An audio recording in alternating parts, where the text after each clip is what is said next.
Hello everyone, Equipat Word of the Day segmentলে আপোনালোক আটাইকে পুনৰবাৰ স্বাগতম জনাইছো। আমাৰ কিছুমান মানুহ আছে যে সমাজৰ কাৰণে মানুহৰ কাৰণে উপকাৰী কাম কিছুমান কৰে। আনৰ ভালৰ কাৰণে কাম কৰে। এনেকুৱা মানুহখিনি কি বুলি কয় জানেনে? এনেকুৱা মানুহখিনি কোৱা হয় philanthropist, যিখিনি মানুহে mankind-ক ভাল পায়, মানুহৰ কাৰণে কাম কৰি ভাল পায়। Yes, আজিৰ আমাৰ segmentor wordটো হৈছে philanthropist আৰু ইয়াৰে wordটোৰ prefix হৈছে phil, যিটো শব্দৰ meaning হ'ল love, ভাল পোৱা।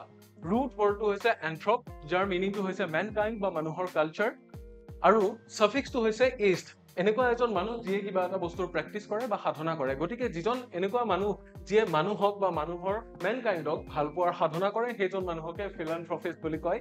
ঠিক আছে, ইয়াৰে মিনিংটো যদি আমি চাওঁ তেতিয়া এনেকুৱা হ'ব someone who loves and helps mankind। মানৱ সমাজক কেৱল গঢ়াই নহয়, তেওঁ মানৱ সভ্যতা আৰু মানৱ সংস্কৃতিকো ভাল পায়। আৰু লগতে সেন্টেন্সত যদি আমি লিখো the philanthropist donated millions to the orphanage, এনেকুৱা ধৰণৰ এটা বাক্য গঠন কৰিব। সো আপোনালোকৰ মতে ভাৰতবৰ্ষৰ আটাইতকৈ ডাঙৰ philanthropist কোন, আপোনালোকে আমাক কমেন্ট বক্সত জনাবলৈ নাপাহৰিব আৰু এনেকুৱা word of the day segmentor কাৰণে আমাৰ চেনেলটো সাবস্ক্ৰাইব কৰিবলৈও নাপাহৰিব।